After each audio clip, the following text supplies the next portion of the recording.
जय हिंद दोस्तों, आप सभी का स्वागत है एक बार फिर से आपके अपने यूट्यूब चैनल यूनिक ज्ञान में।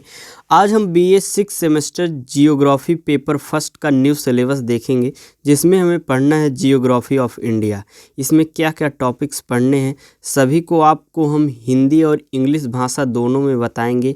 हिंदी और इंग्लिश दोनों ट्रांसलेट करके हम आपके लिए सिलेबस को बहुत ही अच्छे तरीके से लाए हुए हैं। अगर आप चैनल पर नए हैं तो चैनल को सब्सक्राइब कर लीजिए, साथ ही साथ हमारे टेलीग्राम चैनल को ज्वाइन कीजिए। वहाँ पर सभी क्लासेस की नोट्स आपको प्रोवाइड कराई जाएंगी। ये जो आपका सिलेबस बताया जा रहा है चैप्टर वाइज बहुत ही अच्छे तरीके से आपको कराया जाएगा। तो वीडियो स्टार्ट होने से पहले लाइक कर दीजिए। चलिए देखते हैं हमारा यूनिट फर्स्ट क्या है। यूनिट फर्स्ट हमारा है space relationship of India with neighbouring countries.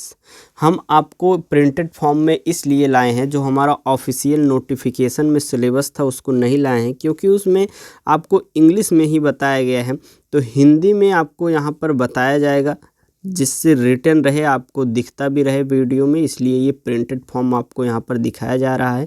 तो हमारा जो यूनिट फर्स्ट है उसमें हमें पढ़ना है space relationship of India with neighbouring countries, अर्थात पड़ोसी देशों के भारत का अंतरिक्ष संबंध।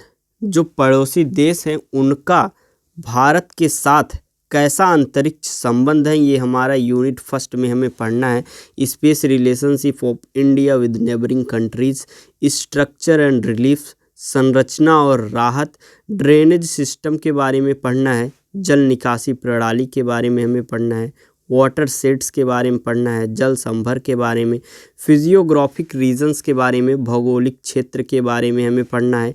एक भारत श्रेष्ठ भारत, जो हमारा एक भारत श्रेष्ठ भारत योजना है उसके बारे में पढ़ना है।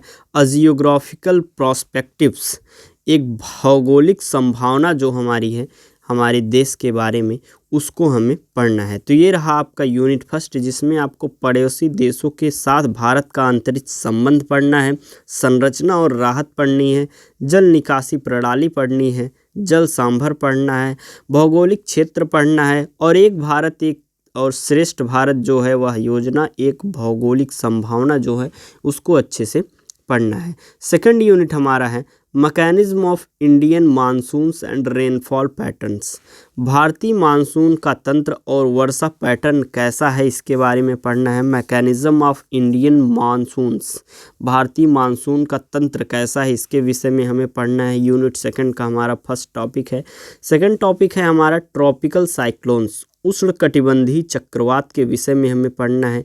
वेस्टर्न डिस्टर्बेंसेस, जो हमारा पश्चिमी विक्षोभ है उसके विषय में पढ़ना है।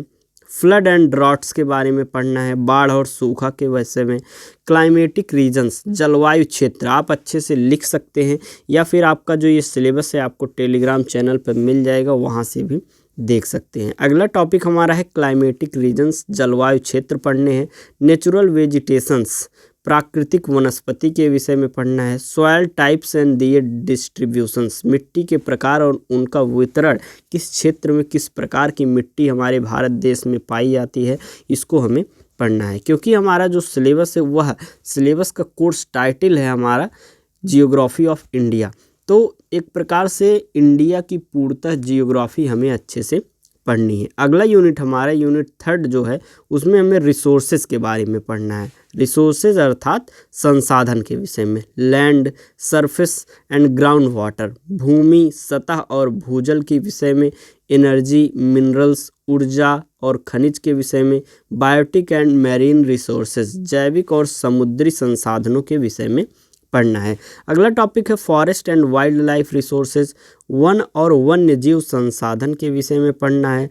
एंड दियर कंजर्वेशंस, और उनका संरक्षण किस प्रकार से किया जाए यह भी पढ़ना है। एनर्जी क्राइसिस, ऊर्जा संकट के विषय में हमें पढ़ना है। क्राइसिस जो हैं एनर्जी के, ऊर्जा संकट किस प्रकार के हमारे हैं उसके विषय में पढ़ना है। तो यह हमारा जो यूनिट है इसमें संसाधनों के विषय में पढ़ना है। किस प्रकार के संसाधन, जो हमारा भूमि है, सतह है, भूजल है, ऊर्जा है, खनिज है, जैविक और समुद्री संसाधन है, वन और वन्य जीव संसाधन है, और उनका संरक्षण किस प्रकार से करना है, और ऊर्जा संकट के विषय में हमें पढ़ना है। अगला यूनिट हमारा जो है वह है industry, evolution of industries, industry के विषय में पढ़ना है, और लोकेशनल फैक्टर्स ऑफ इंडस्ट्रीज, और industrial houses and complexes including public sector undertakings and industrial regionalization, new industrial policies, special economic zones and tourism including eco tourism, इन सभी विषयों में हमें पढ़ना है। हिंदी में हम अगर इसे देखें तो हमें उद्योगों के बारे में पढ़ना है, उद्योगों का विकास पढ़ना है, उद्योगों के स्थान संबंधी कारक पढ़ने हैं, सार्वजनिक क्षेत्र के उपक्रमों सहित औद्योगिक घराने और परिसरों के विषय में पढ़ना है, औद्योगिक क्षेत्रीकरण के विषय में पढ़ना है, और नई औद्योगिक नीतियाँ जो हैं उनके विषय में पढ़ना है।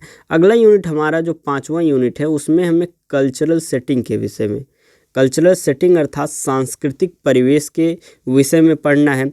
Historical perspective of Indian society, Bharatiya Samaj का ऐतिहासिक परिप्रेक्ष्य जो है उसके बारे में पढ़ना है। Racial, linguistic and ethnic diversities अर्थात जो नस्लीय, भाषीय और जातीय विविधताएं हमारे देश में पाई जा रही हैं उनके विषय में भी पढ़ना है। रिलीजियस माइनॉरिटीज़ के विषय में पढ़ना है, धार्मिक अल्पसंख्यक, मेजर ट्राइब्स के बारे में, प्रमुख जो जनजातियां हमारे भारत देश में पाई जाती हैं उनके विषय में पढ़ना है। ट्राइबल एरियाज़ के विषय में, जनजातीय क्षेत्रों के विषय में, एंड दियर प्रॉब्लम्स, जो जनजातीय क्षेत्र हैं और जनजातियाँ जो विभिन्न प्रकार की हैं उनकी समस्याओं के बारे में पढ़ना है। और कल्चरल रीजन के विषय में हमें सांस्कृतिक उनके जो क्षेत्र हैं इसके विषय में पढ़ना है। तो यह जो आपका यूनिट है 5, इसमें सांस्कृतिक परिवेश के विषय में पढ़ना है, जिसमें आपको भारतीय समाज का ऐतिहासिक परिप्रेक्ष्य पढ़ना है, नस्लीय और भाषाई अर्थात और जातीय विविधताएं जो हैं भिन्न प्रकार की उसको हमें पढ़ना है। धार्मिक अल्पसंख्यक जो हैं मतलब जिनका धर्म है और उनकी संख्या कम है हमारे भारत देश में, उनके विषय में पढ़ना है। जो हमारी प्रमुख जनजातियां हैं भारत देश में पाई जाती हैं उनके विषय में, जनजातीय क्षेत्रों के विषय में और उनकी समस्याएं जो हैं, और सांस्कृतिक क्षेत्र कौन कौन से हैं, इन सभी टॉपिक्स पे हमें पढ़ना है। अगला यूनिट है हमारा population growth, distribution and density of population, demographic attributes के विषय में, sex ratio, age structure, literacy rate, work force, dependency ratio, longevity, migration अर्थात जो प्रवास है, इंटर रीजनल और इंटरनेशनल दोनों प्रकार के हमें जो प्रवास हैं उसके विषय में पढ़ना है। अगला है एसोसिएटेड प्रॉब्लम्स जो हैं, और population problems and policies, health indicators अर्थात जो हेल्थ इंडिकेटर्स जो स्वास्थ्य सूचक हैं उनके विषय में भी हमें पढ़ना है। जनसंख्या के विषय में पढ़ना है, जनसंख्या वृद्धि कैसे हो रही है, किन कारणों से हो रही है, कैसे उसे रोका जा सकता है, वितरण और उनका घनत्व, इन सभी विषयों में पढ़ना है। अगला टॉपिक है जनसांख्यिकी विशेषताओं के विषय में पढ़ना है, लिंग अनुपात के विषय में पढ़ना है, आयु संरचना, साक्षरता दर, कार्यबल, निर्भरता अनुपात, दीर्घायु, प्रवासन में कौन कौन सा अंतर क्षेत्रीय और अंतर क्षेत्रीय विषय में भी पढ़ना है, और एक प्रकार से इंटरनेशनल वैश्विक क्षेत्र में भी हमें पढ़ना है। आपको यहाँ पर बस जो टॉपिक्स हैं वही एक्सप्लेन कर दिए जा रहे हैं, उसके विषय में यहाँ पर नहीं बताया जा रहा है। ये आपका सिलेबस है जो आपको अच्छे से पढ़ना है, और इसलिए आपको यहाँ पर एक्सप्लेन नहीं किया गया है, क्योंकि आप जो सिलेबस देखने आए हैं कम समय में आप सिलेबस को समझ लें, यही आपके लिए बहुत ही आवश्यक है। तो यह था आपका सिलेबस, आपने अच्छे से समझ लिया होगा। अगर आप प्रिंटेड फॉर्म में पाना चाहते हैं मतलब प्राप्त करना चाहते हैं तो टेलीग्राम चैनल ज्वाइन कीजिए, वहाँ पर सभी क्लासेस की नोट्स प्रोवाइड कराई जाती हैं। धन्यवाद। वीडियो को लाइक कीजिए, अपने दोस्तों के पास शेयर कीजिए। मिलते हैं अगले वीडियो में।